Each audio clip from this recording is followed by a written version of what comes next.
السلام علیکم ورحمۃ اللہ۔ الحمدللہ وحدہ والصلاۃ والسلام علی من لا نبی بعدہ۔ مصطفیٰ، سوال ہے آپ کا، میت کی طرف سے قربانی کرنا یا امتی کا حضور نبی کریم جناب محمد الرسول اللہ صلی اللہ علیہ وسلم کی طرف سے قربانی کرنا؟ تو جی، پیارے نبی علیہ الصلاۃ والسلام کی طرف سے قربانی کرنا یہ کسی بھی صحیح حدیث سے ثابت نہیں ہے، اور اسی طرح اپنے فوت شدگان کی طرف سے قربانی کرنا تو یہ بھی ثابت نہیں ہے۔ تیسری چیز ہے صدقہ کرنا، تو میت کی طرف سے وصیت یا بغیر وصیت صدقے کا کرنا درست ہے، اور اسی طرح اگر مرنے والا وصیت کر کے جائے قربانی یا صدقے کی تو پھر میت کی طرف سے قربانی کرنا درست ہوگا کہ جب مرنے والے نے اس بات کی وصیت کی۔ اسی طرح اپنی قربانی میں موجود زندہ یا مردہ لوگوں کو شامل کر لینا تو یہ بھی درست ہے۔ حدیث ابن ماجہ اور ابو داود کے اندر حضرت ابو ہریرہ رضی اللہ تعالی عنہ اس حدیث کے راوی ہیں، اور اس حدیث کے تعلق سے علامہ محمد زبیر علی زئی رحمہ اللہ تعالی فرماتے ہیں کہ حدیث حسن ہے۔ ابن ماجہ میں اس حدیث کا نمبر ہے 3122۔ عن ابی ہریرہ رضی اللہ تعالی عنہ۔ اس حدیث کو ہم پڑھیں گے تو ایک اور چیز بھی اس حدیث سے ہمیں معلوم ہوگی، وہ ہے خصی جانور کی قربانی کرنا۔ بعض لوگ خصی جانور کو عیب شدہ جانوروں میں شمار کرتے ہیں، تو حضور نبی کریم صلی اللہ علیہ وسلم نے جو جانور میں عیب بتلائے کہ جس جانور کے اندر یہ نقص نقائص اور عیب موجود ہوں تو ایسے جانور کی قربانی نہیں کرنا، تو کسی بھی حدیث کے اندر نبی علیہ الصلاۃ والسلام نے جانور کا خصی ہونا یہ جانور کے عیب میں شمار نہیں کیا۔ اب خصی چاہے پیدائشی ہو یا خصی چاہے بعد میں کیا گیا ہو۔ عن ابی ہریرہ رضی اللہ تعالی عنہ ان رسول اللہ صلی اللہ علیہ وسلم کان اذا اراد ان یضحی اشترى کبشین عظیمین سمینین اقرنین املحین۔ جناب ابو ہریرہ کہتے ہیں کہ حضور نبی کریم صلی اللہ علیہ وسلم جب قربانی کرنا چاہتے تو دو بڑے بڑے موٹے تازے سینگوں والے اور خصی مینڈے خریدتے۔ اب اس میں نبی علیہ الصلاۃ والسلام کیا کرتے تھے؟ فذبح احدہما عن امتہ، ایک کو اپنی امت کی طرف سے ذبح کرتے، ایک مینڈے کو اپنی امت کی طرف سے ذبح کرتے تھے۔ کون؟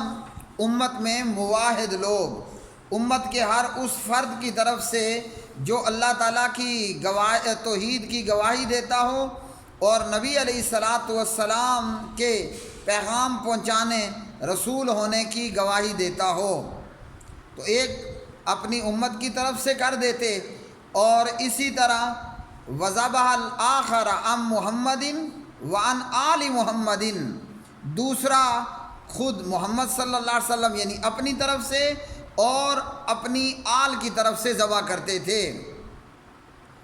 اس حدیث سے کیا مسئلے معلوم ہوئے؟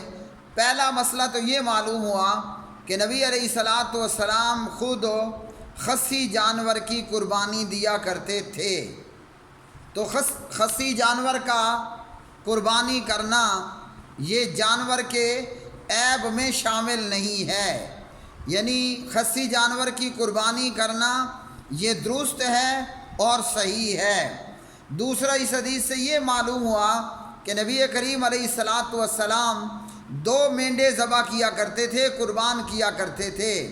اب 2 میں سے ایک اپنی امت کی طرف سے کر دیتے، اور اس میں پھر علماء نے کہا امت میں وہ لوگ بھی جو زندہ اور وہ لوگ بھی جو فوت ہو چکے، کیونکہ حضور صلی اللہ علیہ وسلم کی زندگی میں ہی بے شمار مسلمان فوت بھی ہو چکے۔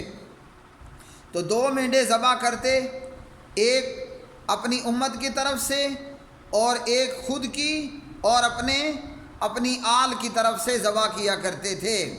تو اس حدیث سے خصی جانور کا قربان کرنا بھی ثابت ہوا، اور دوسرا یہ بھی معلوم ہوا کہ دوسرا ایک مینڈھا وہ آپ کی طرف سے بھی ہوتا اور آپ کی آل کی طرف سے بھی ہوتا، تو اسی جانور میں اپنے اہل خانہ، اپنے آل کے دوسرے لوگوں کو بھی شامل کیا جا سکتا ہے۔ اب یہ وہ حدیث ہے ان احادیث میں سے جس سے یہ استدلال لیا جاتا ہے کہ جب حضور نے ہماری طرف سے قربانی کی، امت میں وہ موجود لوگ، امت کے موجود لوگ جو معاہد ہوں اور جو اہل سنت ہوں اور نبی علیہ الصلوۃ والسلام کی رسالت و ختم نبوت پر ایمان رکھنے والے ہوں، تو جب حضور نے ہماری طرف سے کی تو ہم بھی حضور کی طرف سے کریں۔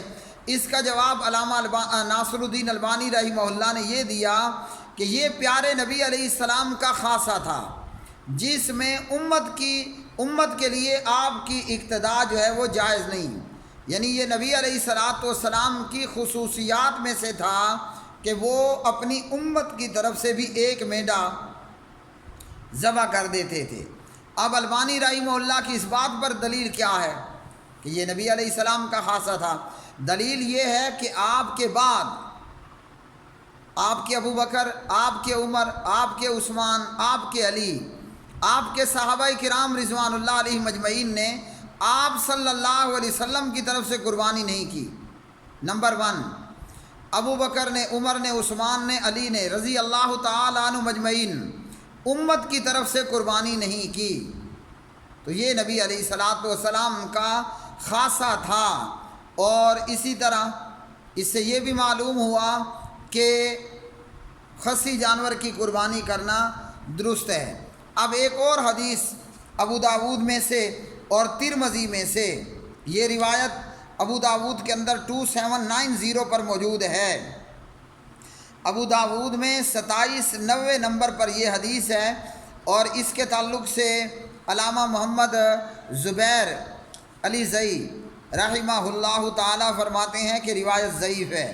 ترمذی میں اس حدیث کا نمبر ہے 1495۔ اس حدیث کے اندر کیا ہے؟